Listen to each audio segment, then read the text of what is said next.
This is Between the Lines. Today, we dissect the road less traveled. Hello, we are back at the road less traveled. We are finishing with this chapter, chapter 31. This section about love, and this chapter is called The Mystery of Love. I called it Love is a Mystery because it reminded me of the song by Madonna, Like a Prayer, where she says, life is a mystery. I changed it. I changed the words, and it reminded me of that. But here the doctor wants to address that even though we have been talking a lot about love mostly from the psychotherapeutical and doctor's experiences, remember that sometimes he said this is not really addressed in psychotherapy, at least not at this time. Love, I mean. So there are things that remain a mystery, that remain unsolved, we could say. And he gives us here some questions he asks himself, and I think they are really nice for us to keep on thinking about this subject because it doesn't end really here, right? So science, for example, nowadays we have neuroscience. At the time they had sociobiology to biology, psychotherapy, you name it. Love is still something that we don't fully understand, not from a scientific perspective or otherwise. And so he will continue talking about this whole thing about growth and love and how one fuels the other in the following sections. So we have a set of questions left here. I have highlighted some of them, maybe some made a sum up of some because they were extensive. So I just organized them in 4 categories, totally arbitrary, you could say, because I thought that it would be interesting or it would be more easy to follow in these categories. And I will also leave a reel with this, a short, here in YouTube, with these 4 categories and the questions there. So in case you want to see it another time, you have that nicely put. So the first category I came up with, actually they kind of follow certain order in this chapter, which is really short, and they are mostly self-explanatory. So the first one is about the origin of love. And the doctor says, where does love come from? That's a mystery. We cannot really or fully understand that yet. And if we ask this, we must also ask what happens then, or what are the sources of the lack of love, the opposite thing happening. Because we know that the lack of love or the absence of love in our lives is what causes mental illness, according to everything we have been talking about, right? So those 2 questions about the origin of love are somehow will be addressed in the following sessions, but I think it's also food for thought for you and for me, and to keep on thinking about that if you want. The following category is about the environment of people, individuals, the environment of love, I called it.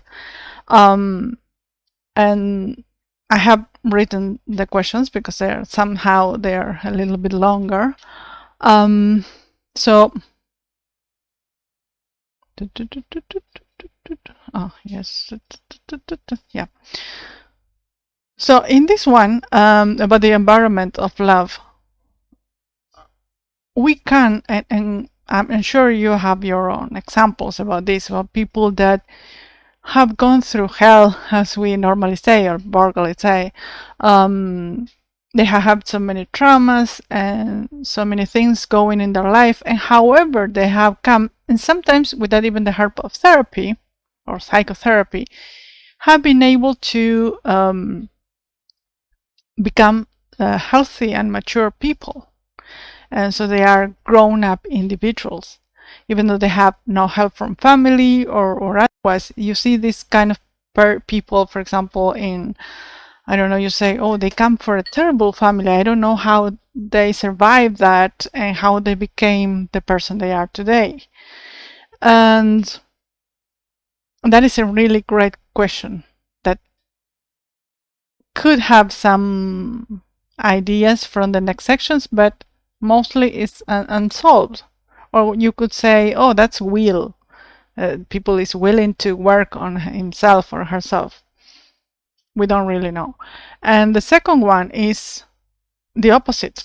Again, if you have, there are some people that you see that they apparently don't have that many traumatic experiences in their life, and however they don't seem to really mature or become healthy, mentally healthy individuals. Or on the other side, they have mental illnesses that nobody knows where they came from. So they are like two mysteries about the environment of love. Another category is I called it love in the flesh. I mean, in your physiology, in your biology, in your physical body. And the doctor asked himself, what happens, why is it that, for example, when he saw his love for the first time, his wife for the first time naked, he felt not horny or hungry, he felt awe. He felt like in awesome, like awe, this overwhelming sensation of beauty and this kind of grace, we could say. I will actually leave the definition of awe here.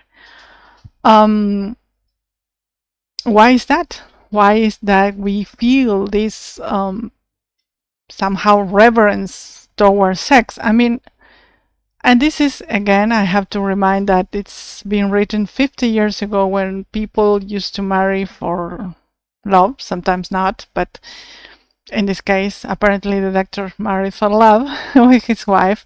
They built love after the marriage. Nowadays, we could say sex is cheap, and sometimes this may be different or not. Maybe you can still have that experience. And I mean, because we see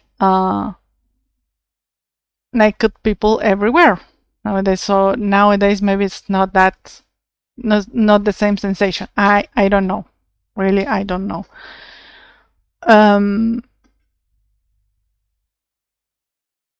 for example, as an artist, I've been drawing naked people. I've been taking pictures also.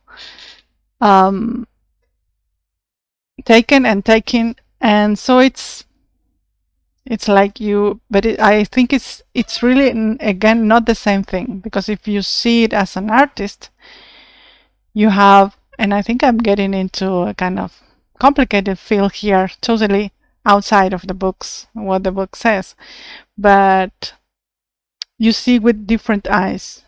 When you see with the eyes of curiosity, beauty, like more observational, I would say. And it's not the same as seeing your loved one naked, right? Or at least that's what I think. Leave in the comments if you think otherwise. If, I don't know, you have had a different experience. And well, yes, I think that was actually uncalled for. I don't know if I will leave this in a video or I will take this part. But anyways, moving on to the next category, the beauty of love. And so why does love have to do with beauty? Referring to this, seeing somebody naked, what you feel is like an overwhelming sensation of love, reverence, and it's like the word we usually use these days is like spiritual experience. And where does beauty come from, or what does determine what is beautiful or what is not beautiful? And also we are talking about art again here. Why is, for example, that people suffer from Stendhal's syndrome?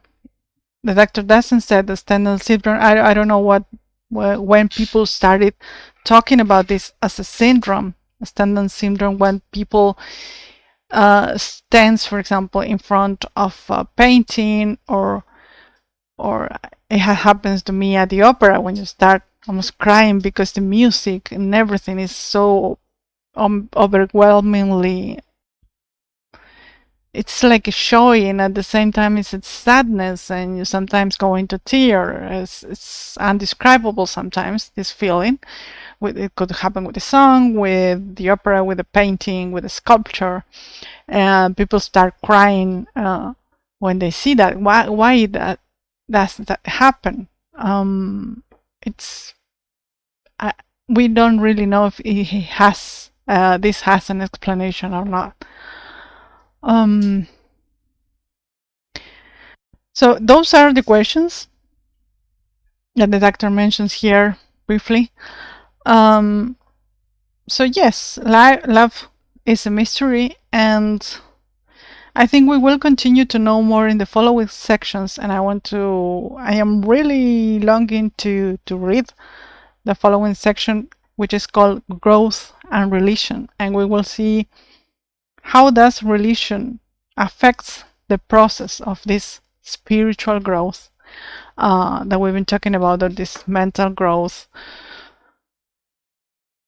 And I think I have a new set of eyes because, first of all, as I said, because I had forgotten almost everything I have read before, and I am not the same person that read this book by the time at 2019. So I think it will be really, I don't know if interesting is the word, or I'm curious about what it will bring us. And especially because, and I'm giving only my opinion here, I'm not fond of religion itself.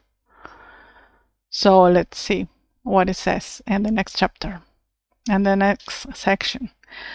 So far, I hope you like it. Remember, I will leave the short, not here in this video, I think, or maybe at the end. But I will upload the short just for you to have the set of questions in this made up list of categories that I came up with. So have fun and see you next Sunday.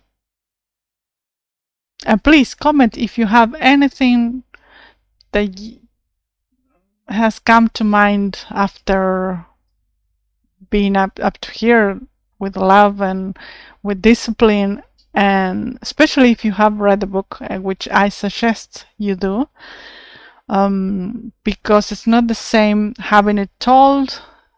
However, I do it because I like to read this book and I wanted to do it, but I suggest that you do it, and maybe you will have other ideas coming up from it. And listening to somebody telling you about the book doesn't replace the actual reading, if you're interested, of course. So have fun and see you next Sunday. Bye bye.